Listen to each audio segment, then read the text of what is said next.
pemirsa, senang sekali ya hari ini kami dapat kembali hadir untuk memberikan informasi dan juga topik yang sedang hangat diperbincangkan di Nusantara.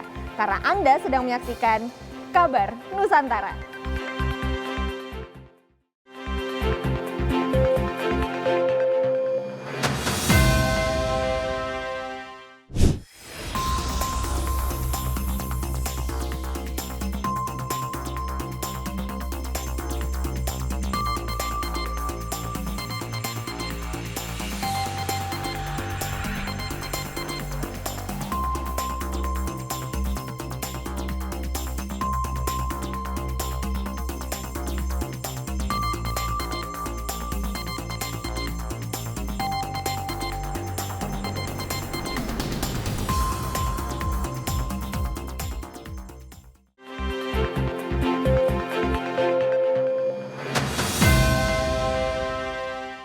Ya pemirsa, masih bersama saya Alda Gustari dan juga dua narasumber saya hari ini. Ada yang pertama Bapak Suwir Syam, anggota Komisi 9 DPR RI, fraksi Partai Gerindra, Dapil Sumatera Barat 1. Selamat pagi Bapak. Iya, selamat pagi. Dan juga ada dokter cantik nih di sebelah saya, ada Dokter Martina SPOG, dokter spesialis kandungan dari Rumah Sakit Hermina. Selamat pagi dokter. Nah, sekarang saya mau mengajak semua perempuan ini untuk merapat nonton Kabar Nusantara. Karena hari ini kita akan membicarakan soal hal yang sebenarnya erat banget nih sama perempuan ya. Yaitu tentang kewajiban atau wajibnya vaksin kanker serviks. Nah, pertama-tama saya mau tanya dulu nih mungkin ke Dokter Martina ya. Sebenarnya seberapa urgennya sih vaksin serviks ini untuk perempuan gitu? Jadi kalau pertanyaannya seberapa urgennya, maka jawabannya urgent. Apalagi untuk wanita yang secara seksual aktif. Jadi kita wajib untuk mendapatkan vaksinasi serviks, apakah itu ada faktor risiko ataupun tidak.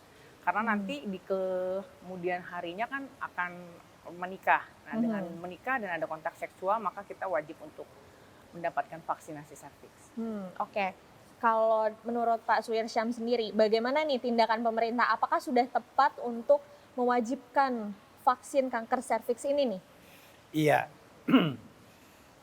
kalau kita lihat datanya, ini tapi saya dapat datanya 2020 ya, 6.300 lebih ya, penderita kanker serviks ini.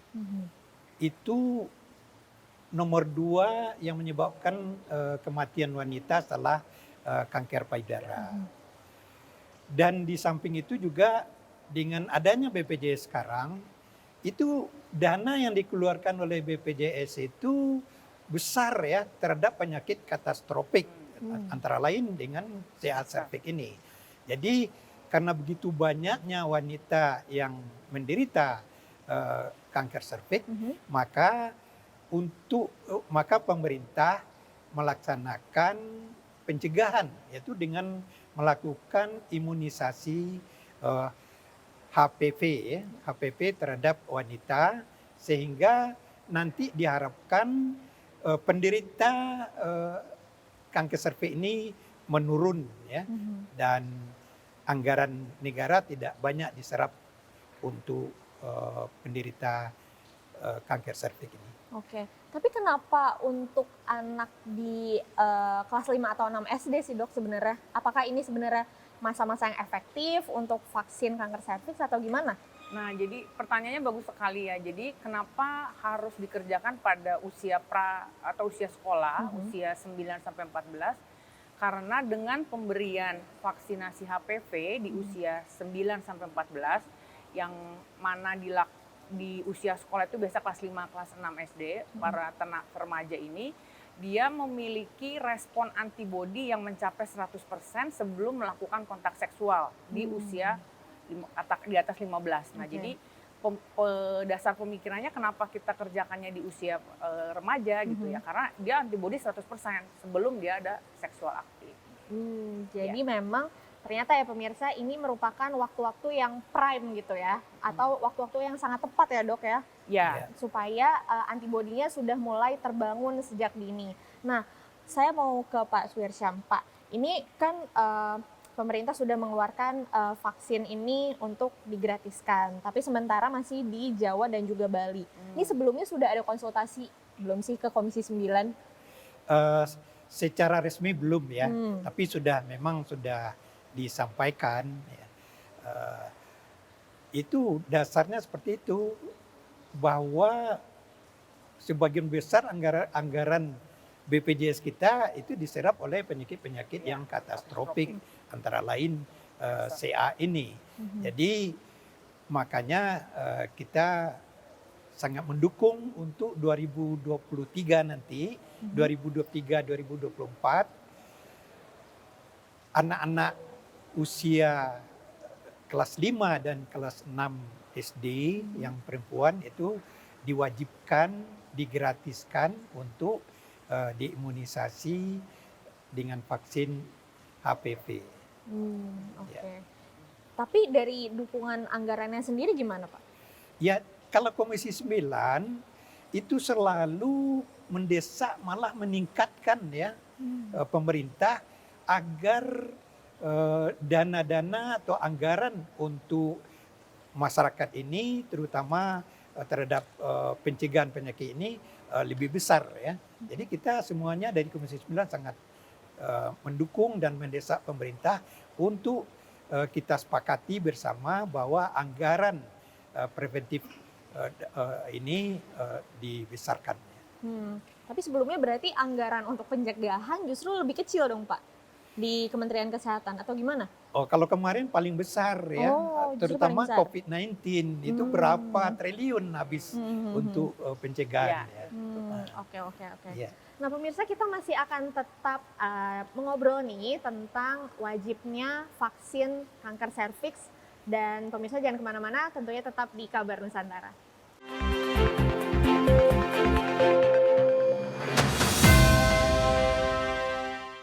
Kanker leher rahim atau kanker serviks merupakan penyebab kematian tertinggi kedua pada perempuan di Indonesia. Dengan jumlah 36.633 kasus atau 9,2% dari total kasus kanker. Tingginya kematian akibat kanker salah satunya disebabkan karena deteksi dini yang masih rendah. Pemerintah melalui Kementerian Kesehatan telah melakukan program demonstrasi imunisasi HPV sejak tahun 2016 dan di tahun 2020 hingga 2024 akan dilaksanakan demonstrasi pemberian imunisasi HPV di 9 provinsi percontohan. Pimpinan dan seluruh anggota Komisi 9 DPR RI memberikan perhatian serius terhadap kanker serviks sehingga dalam 3 masa persidangan terakhir kami secara intensif membahas program vaksinasi dan screening untuk kanker serviks. Perkiraan saat ini menunjukkan bahwa setiap tahun kurang lebih 37.000 wanita didiagnosa menderita kanker serviks dan 21.000 meninggal karena penyakit ini.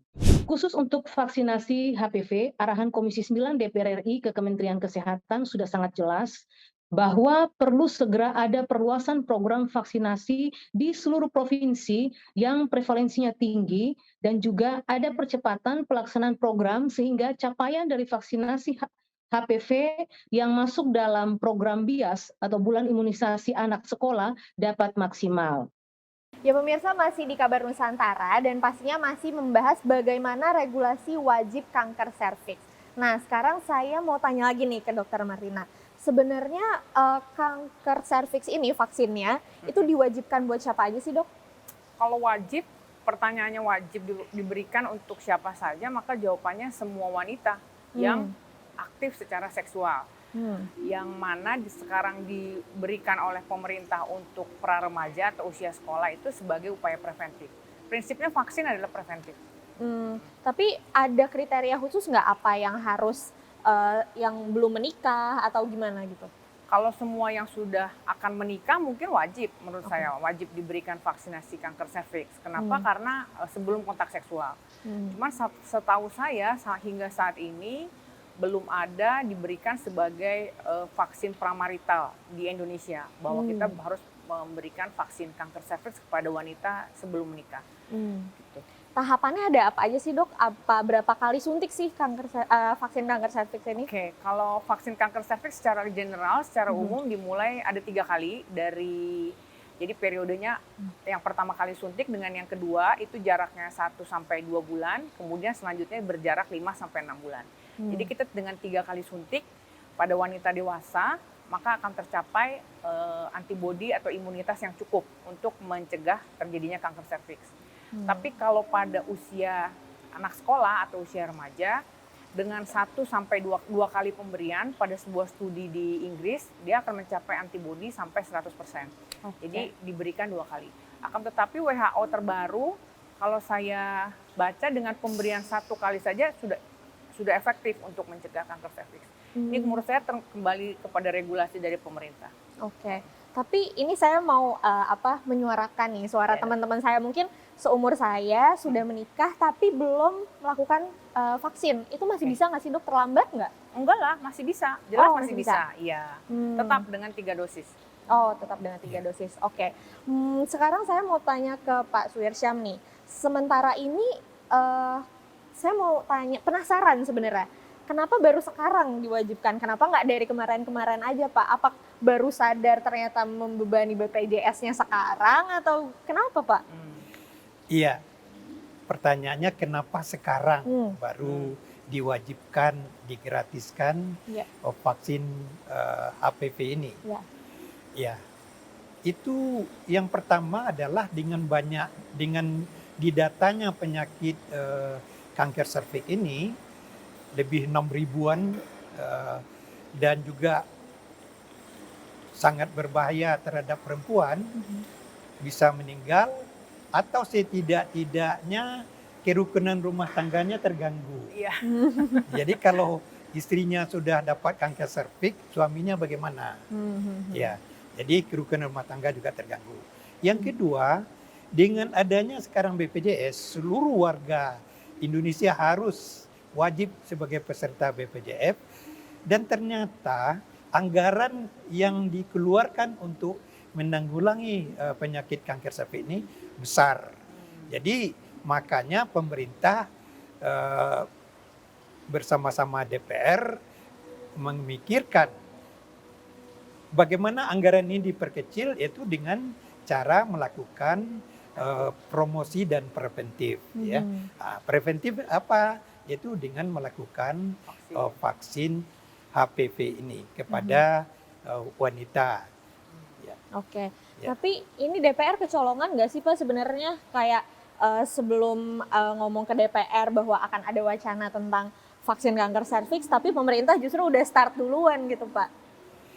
Jadi pemerintah ini kan harus hati-hati juga ya. Mereka uji coba dulu ya. Mungkin beberapa 2 provinsi atau beberapa kabupaten kota. Kalau ternyata ini sukses, baru mereka berani untuk membicarakan dengan DPR. Karena apa? Ujung-ujungnya anggaran. Betul. Dan kemudian pengawasan kita. Jadi setelah sukses di provinsi tahun 2020-2021 ya, 2 tahun itu, makanya pemerintah sekarang menyampaikan kepada DPR bahwa kita akan melakukan pencegahan dengan vaksin HPV ini, terutama dulu untuk anak kelas 5, kelas 6, supaya nanti setelah mereka menikah, mereka sudah mempunyai imunitas yang tinggi terhadap kanker serviks ini. Berarti kalau misalnya ada anggarannya nih nanti ke depan, nggak cuma anak umur 9 sampai 14 tahun aja dong, umur saya bisa gratis untuk vaksin kanker serviks. Jadi kita juga nantinya ya akan mendorong pemerintah, tentu secara bertahap ya, infrastrukturnya, tenaganya dan sebagainya ya harus disiapkan pemerintah. Kita pasti akan mendorong, akan mendukung program pemerintah nanti untuk vaksin untuk seluruh wanita. Sebab bagi kita bahwa bahwa kesehatan daripada masyarakat ini kita utamakan, terutama di dalam hal pencegahan. Jadi kalau seluruh wanita kita lakukan vaksin HPV ini, maka yang pertama penyakitnya jauh berkurang, yang keduanya kerukunan berumah tangga bisa terjaga.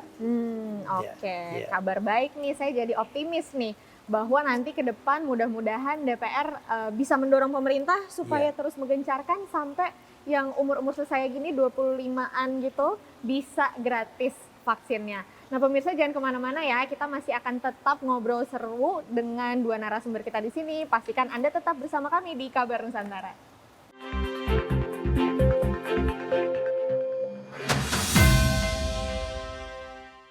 Ya pemirsa masih di Kabar Nusantara dan pastinya masih berbincang-bincang mengenai kewajiban vaksin kanker serviks. Dokter Martina, ini aku mau tanya sih, sebenarnya sejauh ini selama ini apakah perempuan tuh sudah mulai teredukasi ya dok tentang adanya penyakit kanker serviks ini untuk usia muda atau muda dewasa atau dewasa itu apakah pemahamannya sudah sama atau gimana sejauh ini dokter melihatnya? Sejauh ini di lapangan pemahaman para wanita terhadap kanker serviks usia dewasa dalam arti dia sudah menikah, pemahamannya sudah ada. Tetapi dia untuk mencapai aksesnya, screeningnya, bagaimana mencegahnya itu menurut saya masih kurang. Tetapi kalau usia remaja, anak sekolah itu belum ada kesadarannya. Itu sama sekali dan itu masih tergantung kepada orang tua. Dan itu ada resistensi orang tua terhadap pencegahan kanker serviks. Tapi kalau ke pengetahuan tentang kanker serviks ini pada wanita dewasa, saya rasa sudah ada. Masalahnya adalah bagaimana mengakses dan bagaimana screening. Menarik tadi dokter sempat menyatakan bahwa ada resistensi justru dari orang tua para remaja-remaja ini. Ini dokter pernah menemukan? Ada, gitu? jelas. Di praktek sehari-hari pada bertanya ibu-ibu itu. Karena kan diluncurkan program ini kan memang komunikasi dengan media sosial, kan semuanya ada ya. Jadi bertanya pasien ke saya, dok kalau tentang ini bagaimana menurut dokter? Lalu kan jawaban saya kan menjadi dilematis kan, kalau pemerintah sudah mewajibkan ya sebaiknya dijalankan gitu ya Pak ya. Kan nggak mungkin saya menentang gitu. Lalu tapi dokter, nah mereka akhirnya seperti pada waktu awal COVID kemarin kan semua pada resisten gitu. Jadi mungkin dari DPR mungkin perlu ini ada upaya mensosialisasikan lebih dalam lagi dan lebih luas lagi. Berarti sosialisasi masih sangat dibutuhkan ya dok? Masih jelas. Dari pemerintah dan juga DPR mungkin. Jelas. Oke, dan mungkin untuk Pak Suirsyam nih, ini kan pemerintah sudah menyatakan bahwa ayo harus wajib vaksin kanker serviks. Nah ini menurut Bapak pengawasan dari DPR RI ini melihat program ini apakah sudah ready atau belum atau gimana Pak? Dari segi pemerintah ya kita siap aja ya. Tapi dari segi masyarakat saya rasa ini belum. Ya. Belum. Kenapa? Karena seperti apa dikatakan oleh Dr. Martina tadi, bahwa masyarakat belum tahu kegunaannya. Malah mereka resisten terhadap ini. Sama juga dengan waktu kita vaksin COVID-19 kemarin. Itu berapa banyak yang menentang.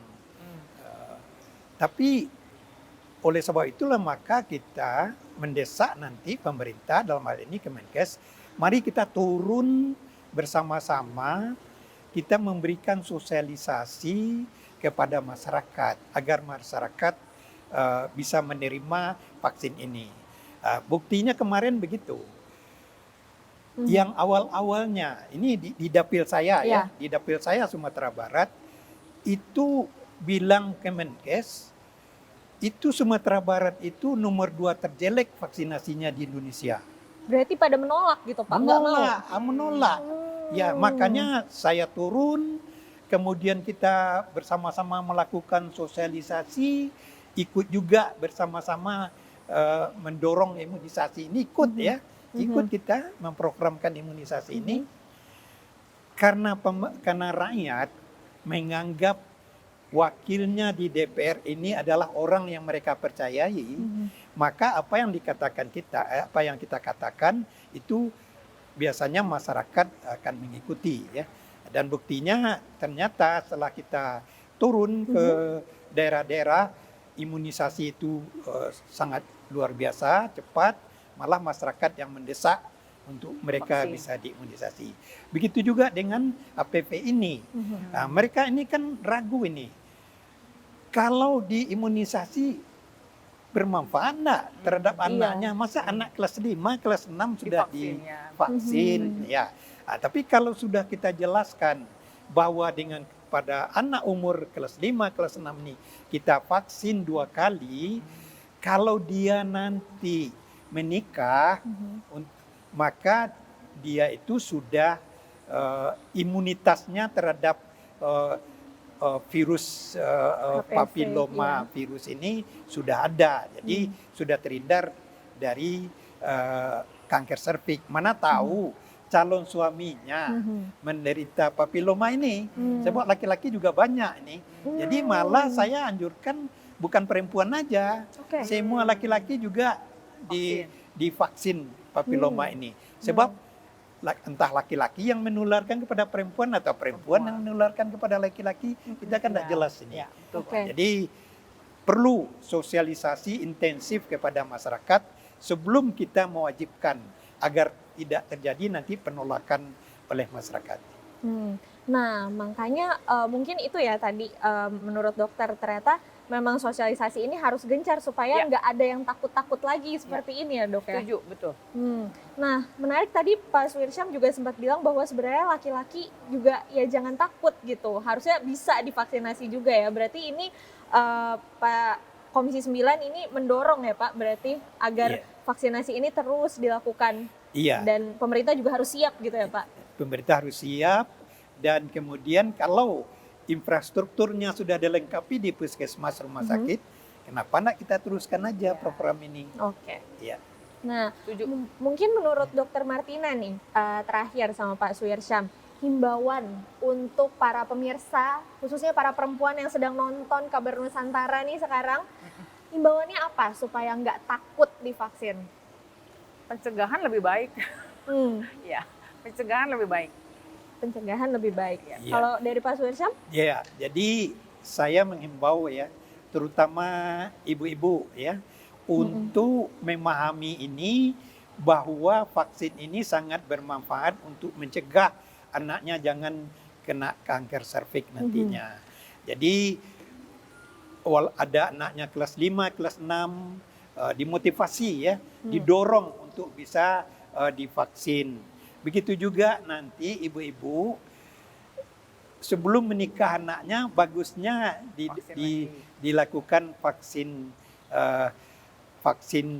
HPV ini supaya setelah menikah nanti setelah berhubungan seksual nanti dengan suaminya maka dia tidak tertular terhadap kanker serviks. Mana tahu suaminya ini ada bibit-bibit papiloma virusnya ya. Infeksi. Baik. Berarti saya tunggu ya Pak sosialisasi dari DPR juga mengenai program vaksin kanker serviks ini. Iya, kita dari Komisi 9 siap untuk melaksanakan itu. Oke. Ya, pemirsa intinya jangan takut screening, jangan takut divaksin, khususnya bagi para perempuan nih. Ayo, sekarang persiapkan diri untuk vaksin kanker serviks karena tidak ada kata terlambat ya dok ya. Ya, betul. Ya, pemirsa demikianlah Kabar Nusantara hari ini. Untuk itu saya Alda Gustari beserta seluruh kabinet kerja yang bertugas pada hari ini undur diri. Terima kasih atas perhatian Anda dan sampai jumpa.